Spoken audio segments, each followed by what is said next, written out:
Subscribe कीजिए royal teacher को education संबंधी न्यूज़ तुरंत पाने के लिए। शिक्षक प्रशिक्षण एवं क्लस्टर कार्यशाला सत्र 2021-22 हेतु दिशा निर्देश हुए जारी। शिक्षक व केआरपी की भूमिका क्या रहेगी और मानदेय क्या रहेगा?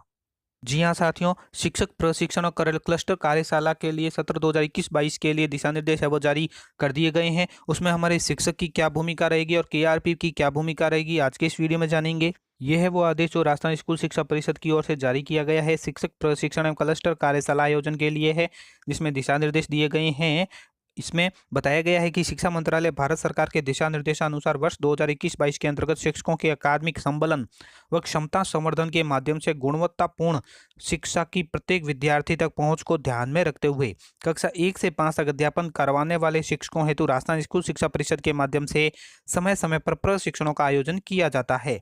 राष्ट्रीय शिक्षा नीति 2020 में शिक्षकों की क्षमता संवर्धन हेतु संकुल स्तरीय केंद्र पर समय समय पर कार्यशाला की आवश्यकता अनुभूत की गई। इसके माध्यम से शिक्षकों को एक दूसरे के अनुभवों नवाचारों को साझा करने का मंच उपलब्ध होगा। साथ ही शिक्षकों को शिक्षण के दौरान आ रही चुनौतियों का भी समाधान हो सकेगा। इन कार्यशालाओं में शिक्षकों को प्रशिक्षण शिक्षण प्रक्रियाओं के डेमो प्रस्तुतिकरण द्वारा विभिन्न विधाओं तरीकों को सीखने के अवसर भी प्राप्त हो सकेंगे। स्टार परियोजना के अंतर्गत 2021 की अप्रेजल रिपोर्ट में अनुमोदित की गई सिफारिशों के अनुसार एबीएल आधारित शिक्षक प्रशिक्षण एवं क्लस्टर कार्यशालाओं का आयोजन किया जाना है। तब ये कक्षा 1 से 5 तक जो अध्यापन करवाने वाले शिक्षक है उनके लिए है। अब यहाँ कार्यशाला का जो आयोजन है वो किस स्तर से कैसे होगा वो भी बता देते हैं। सबसे पहले प्रशिक्षण में एबीएल आधारित एमटी या एसआरजी के लिए 3 दिवसीय प्रशिक्षण होगा और इसका जो आयोजन का स्तर है राज्य स्तर में होगा। आरएससीईआईटी उदयपुर के निर्देशानुसार होगा। इसमें कक्षा 1, 2 एवं 3, 5 के लिए होगा। जिलेवार लक्ष्य अनुसार सूची संलग्न की गई है। संभावित अवधि है वो 22 से 24 दिसंबर 2021 को होगा।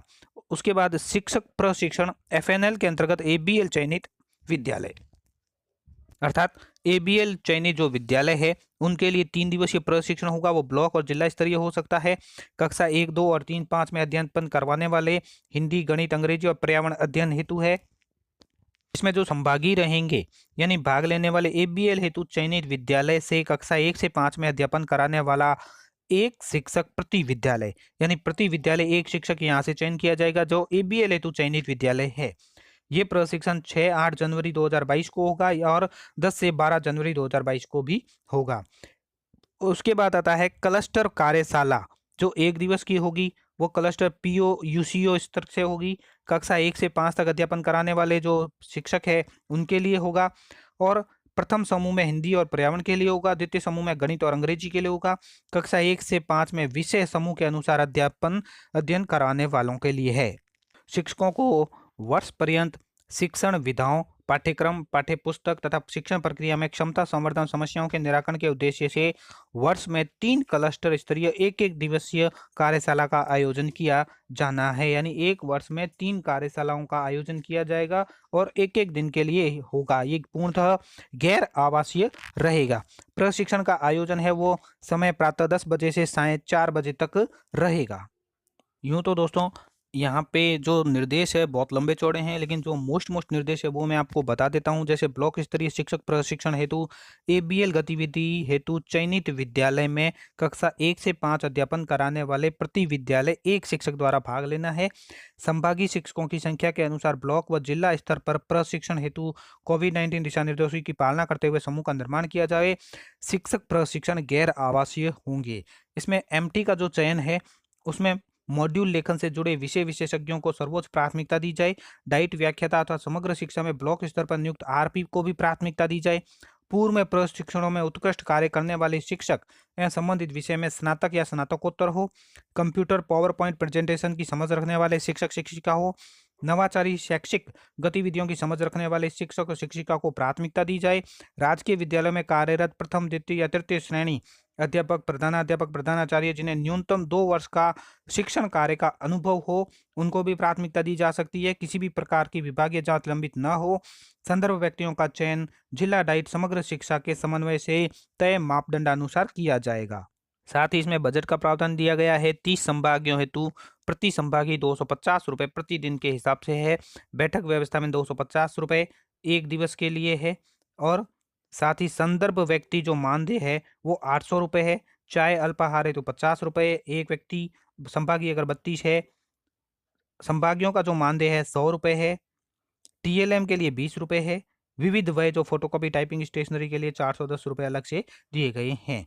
यानी कुल मिलाकर इनका जो व्यय है क्लस्टर स्तरीय कार्यशाला का वो 7,500 रुपये रहेगा। संभागियों की संख्या 20 से कम होने पर एक व 20 से अधिक होने पर विषयवार 2 संदर्भ व्यक्तियों की नियुक्ति की जाएगी।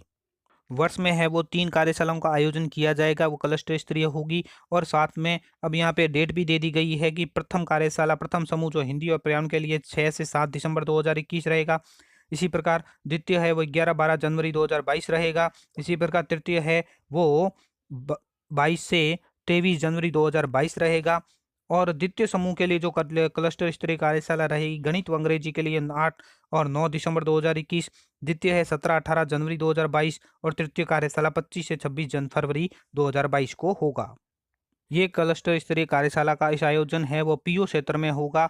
विद्यालय के रूप में कार्यशालाओं का आयोजन हेतु आवश्यक व्यवस्थाएं उपलब्ध करवाएंगे। प्रत्येक कार्यशाला क्लस्टर का निर्धारण है वो इस प्रकार किया जाए कि एक या अधिक पीओ यूसीओ परिक्षेत्र में विद्यालय के विषय समूह के अनुसार कक्षा 1 से 5 अध्यापन कराने वाले 30 से 35 शिक्षक शिक्षिका भाग ले सके। अब बात कर लेते हैं कि क्लस्टर में पीओ की क्या भूमिका रहेगी। कार्यशाला हेतु समस्त व्यवस्था वो करेंगे। कार्यशाला हेतु विषय व सामग्री उपलब्ध करवाएंगे। शिक्षकों को कार्यशाला की सूचना है वो समय पर देंगे।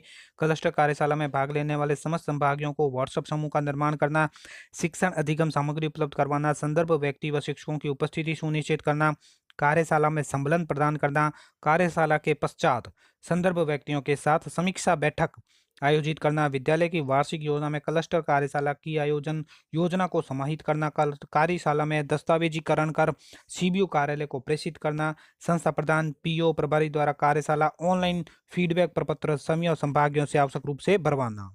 अब बात कर लेते हैं कि इसमें शिक्षक की क्या भूमिका रहेगी। शिक्षण अधिगम प्रक्रिया को समस्त चुनौतियों को साझा करना, अपने शिक्षण अनुभवों को साझा करना, कार्यशाला के दौरान साथी शिक्षकों की शिक्षण समस्याओं का सामूहिक रूप से मिलकर समाधान करना, नवाचार को कार्यशाला के दौरान साझा करना, शिक्षक कार्यशाला आयोजन के समय अपने साथ पाठ्यक्रम पाठ्यपुस्तक योजना डायरी वर्कबुक चेकलिस्ट पोर्टफोलियो साथ में लेकर अवश्य आना। साथ ही कार्यशाला में मिले सुझावों अनुभवों को अपनी शिक्षण प्रक्रिया में समाहित करना, कार्यशाला में निर्धारित समय पर अपनी उपस्थिति दर्ज करवाना, शिक्षकों द्वारा कार्यशाला ऑनलाइन फीडबैक प्रपत्र आवश्यक रूप से भरना। कार्यशाला के बाद दोस्तों आपको दैनिक उपस्थिति पत्रक दिया जाएगा। उसमें पत्रक में सबसे पहले यहाँ इस तरह का पत्रक होगा कि जिला, यहाँ ब्लॉक का नाम लिखा जाएगा, यहाँ क्रम संख्या, संभागी का नाम, उसकी एम्प्लॉय आईडी, मोबाइल नंबर, पदस्थापन स्थान, पीओ यूसीओ का नाम, मेल फीमेल और उसके बाद हस्ताक्षर। इस तरह दैनिक उपस्थिति पत्रक है वो आपको दिया जाएगा। तो ये थे दोस्तों क्लस्टर स्तरीय कार्यशाला के संबंध में जो वर्ष में 3 बार आयोजित होने वाले हैं उनके दिशा निर्देश। धन्यवाद साथियों, उम्मीद है ये वीडियो आपको पसंद आई होगी। वीडियो पसंद आए तो जरूर लाइक शेयर और सब्सक्राइब कीजिए। पास में आने वाले घंटी के बटन को जरूर दबाएं।